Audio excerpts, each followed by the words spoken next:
What's good, everybody? Intro here, and welcome back to another video. Today we're going to be doing one of what I hope is to be a long line of book review videos. Objective, non-spoiler, and to the point. We're going to make this clean and concise. You will get a rant video later with everything that I want to talk about. But today is going to be a simple overview of the book, what I thought about it, what I thought about reading it, and what I recommended to you. So let's get into it. So the book that we're going to be talking about today is The Atlas 6 by Olivia Blake.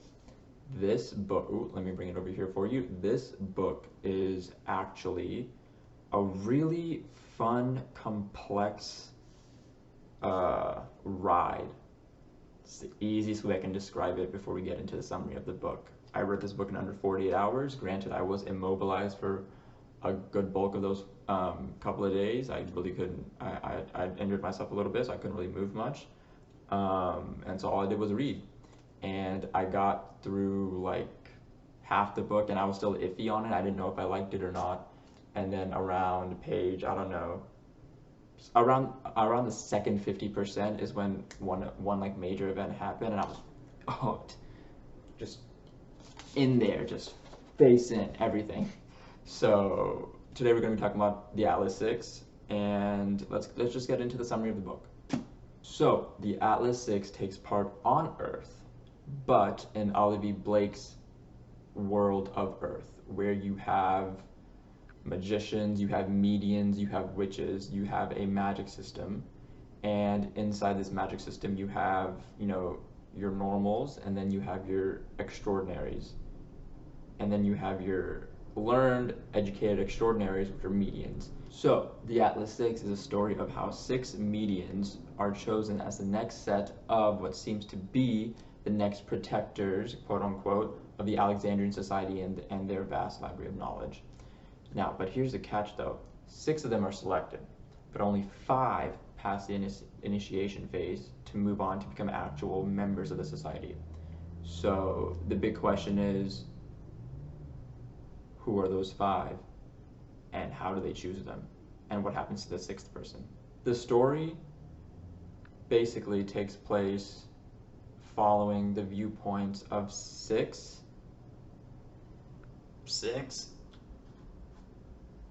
individuals. You have Libby, Callum, Parisa, Tristan, and Raina. Sorry, one more, Nico. Shout out Nico. And so you're basically following these 6 individuals throughout the story. That is the summary of the book. Now let's get into what I thought about certain parts of the book, and these will be more, still non-spoiler, but a little bit more in-depth thoughts. So my personal framework when I look at books is the plot, the world building, the characters, and the magic system. And that's what we're going to talk about. Alright, now that they're done with the spoiler, I'm just gripping this book as I'm talking, so I apologize. I'm just going to keep it on this side though. This book made me feel emotions. Not good ones, but not bad ones either. I told you for the first half I wasn't too deep into it because the characters were annoying me. I was getting a bit frustrated with what was happening in the book.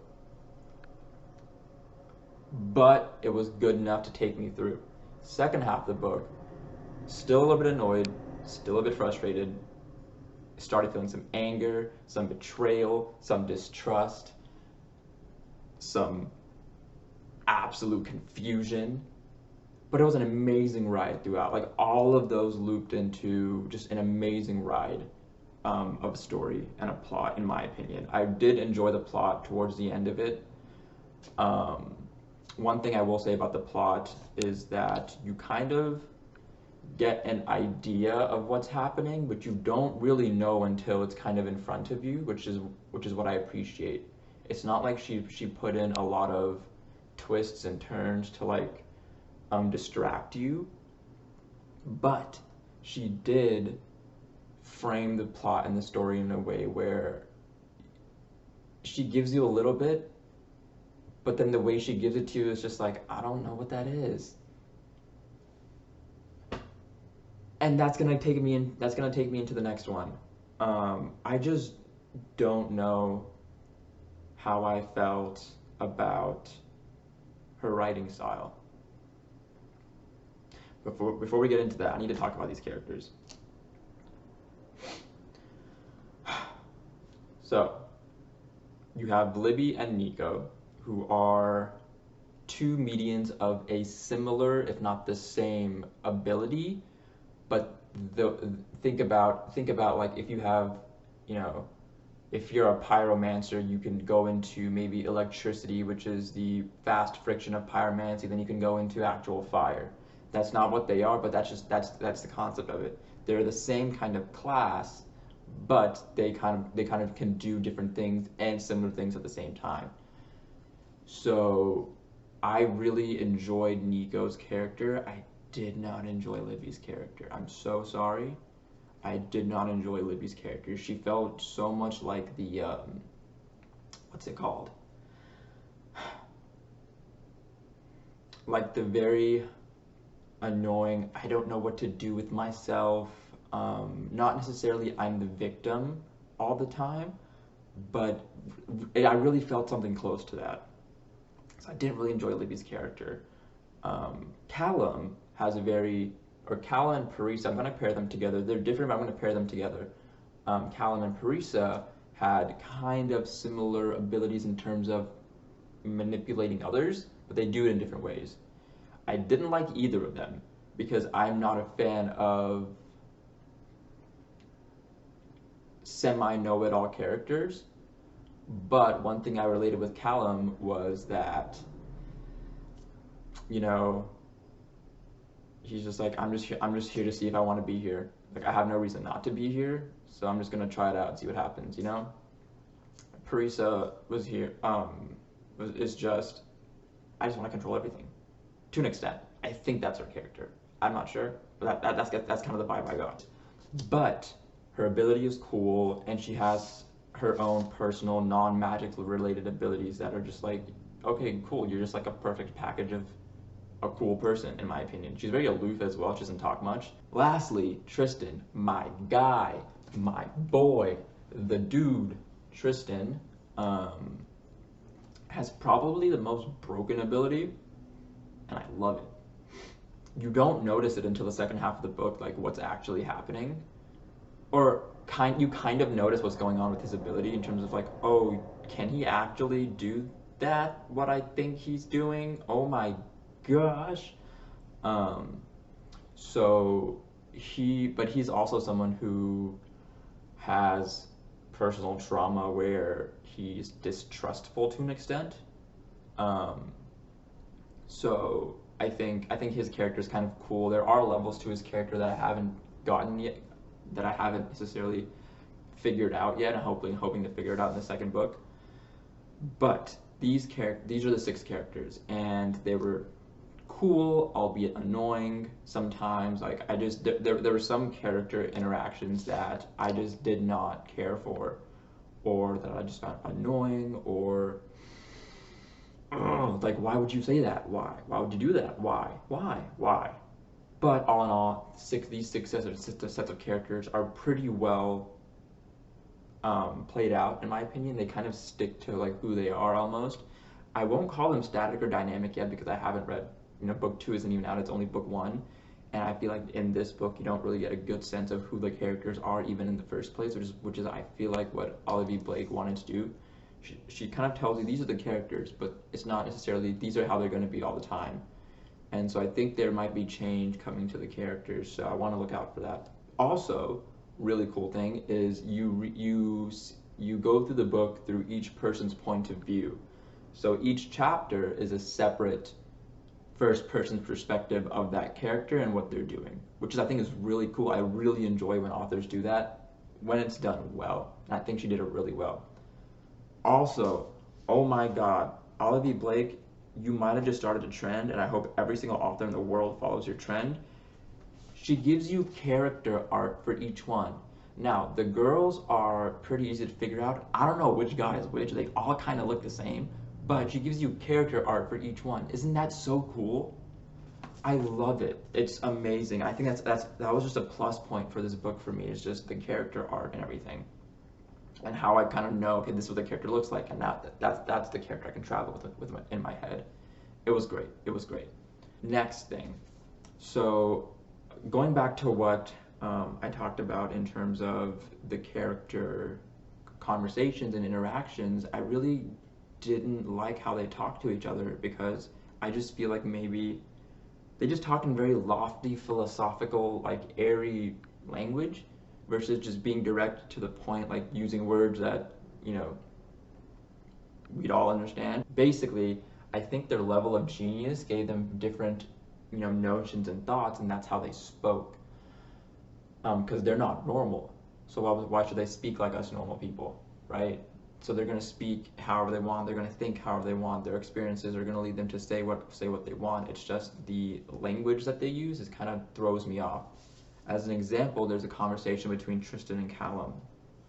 This isn't a spoiler, so don't worry. But, you know, Tristan says, "Do you want a drink? I could use one." Callum responds, "What are we celebrating?" To which Tristan responds, "Our fragile mortality, the inevitability that we will descend into chaos and dust." To which Callum responds, "Grim." A little bit later on, Tristan says, "I'm just curious whether that would please you or send you into a spiral of existential despair." To which Callum then rebuts, "Me? I never despair. I'm only ever patently unsurprised." What does that mean? Who talks like that? Nobody talks like that unless they're in an improv class or some drama. This is basically a drama, but still, who talks like that? So there were conversations similar to those where I'm like, why are you speaking in philosophical tones? Why? But there was another conversation a little bit further on between the same two guys, which I actually really liked, because Callum basically, and this is just the one phrase, but I really enjoy it. Callum says, "For what it's worth, the parts of you that you seem to loathe are hardly abhorrent at all." And I think that's a sweet way of saying, I like you. So that was cute. Now, Olivia Blake, we need to talk about one thing, and that is why you use certain words that nobody's ever heard in their life. She said, "I ought to defenestrate you from that window instead." Do you know what defenestrate means, audience? Olivia Blake does. I do. I looked it up yesterday. Do you know what defenestrate means? It means to throw somebody out of a window. Literally, the definition is to throw out of a window. So she says, I ought to throw you out a window from that window instead, which is a bit of a repetition in there. But the problem is, who's gonna know what defenestrate means? Because it means to throw out of a window. It does not mean to throw, or to chuck, or to launch, right? It means to throw out of a window. So just that was one of the many just like word choices that I just looked, and it flipped a switch, and I was like, why would you use that word? Why? It's cool and all. It's a cool word. I learned a new word, but still, I don't know. It's just it hit me.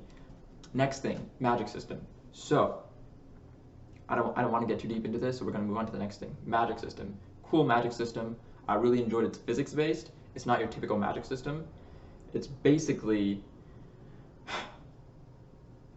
based on what you can do with the physics of the world, along with pulling in some aspects of normal magic. But in my opinion, I don't think it was set up properly. I really felt like when you're just put into the book and she starts talking about the magic system and starts alluding to different things, I don't really feel like I understood what the system was, and I had to figure it out on the way. Maybe that was her goal, I don't know. If that was her goal, you achieved it. I had no clue what was going on until like the second half of the book, when I was like, okay, so this, okay, so he does that, okay, so he, okay, so she, okay, got it. I'm up to speed. But it would have helped if a little bit earlier in the book, you kind of explained the fact that the magic system is based on world physics. I personally would have liked that a lot, a little bit more, setting up the magic system, because I love magic systems in books. Lastly, the world building. The world is Earth, but it's her version of Earth, and I think her version of Earth is actually kind of cool. I'm not gonna lie, because she doesn't world build upon Earth. she takes it in a frame of world deconstruction. And that's all I'm going to leave you with. Think about that. So to wrap everything up in a nice little bow, I kind of want to go through the kind of the pros and cons of what I thought about the book, the strengths and weaknesses, and let you know if I think it's a book worth reading for you or not. So the pros: the 6 characters provide amazing insight and perspectives on the story, the plot, the magic system, the world, everything, and seeing it through the lens of each different character, and albeit some are similar, some they're all very different, is a great kind of way to take you through the story. Chef's kiss. Character portraits. Actually, I'm going to take that kiss back, and I'm going to say, chef's kiss to the character portraits. Love them. Please keep doing these. Authors, if you have characters in mind, do this. This is great. I love this. Next, she did have a unique take on world building, which I really enjoyed, and I'm excited to see where further it goes. I have an idea now that you've reached the end of the book. You kind of see what's going on, so I have an idea, but let's see how it plays out in book 2. The physics-based magic system is actually interesting, but actually no. I do like the physics-based magic system. It gives my brain something to think about. And then, all in all, the book is a really great mental workout for me. I know it sounds weird to say it like that, but the book was a very good mental workout. It kind of takes you through certain mazes and winding paths, and you kind of have to think really as you're going through it, which a lot of books you can just kind of turn your brain off and they're great, but then you have books where you need to think, and it really scratches that mental itch of, I want a good complex novel to really sink my teeth into, and so I think this one was that complex one for me this year. Couple of weaknesses, cons, things that I personally didn't enjoy. The first thing is the writing style felt a little bit fluffy and airy between characters, because to me it's like, would 20-year-olds talk like this?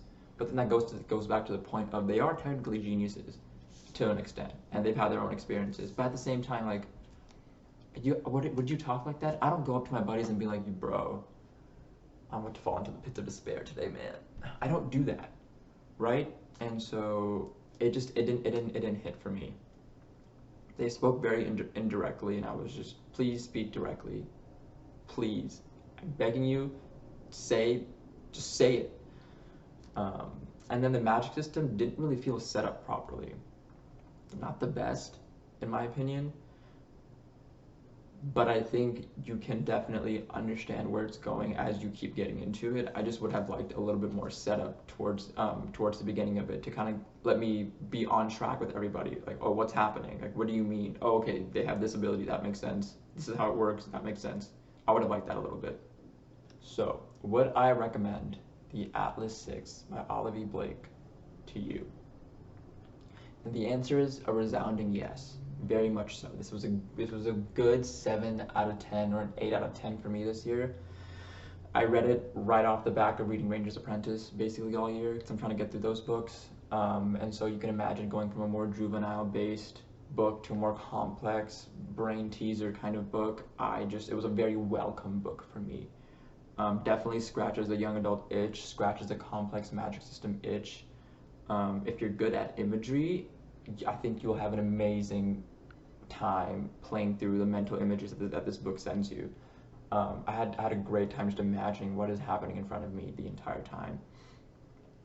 And to be honest, I haven't been as engrossed in a book in a while, probably since Cinda Williams Chima's books in the past. And so I really, really enjoyed this book. I really recommend it if you would like to read it. At least try it out. If we're mutuals, let me know, I'll let you borrow this book. Try it out, see what you think. Maybe it's for you, maybe it's not.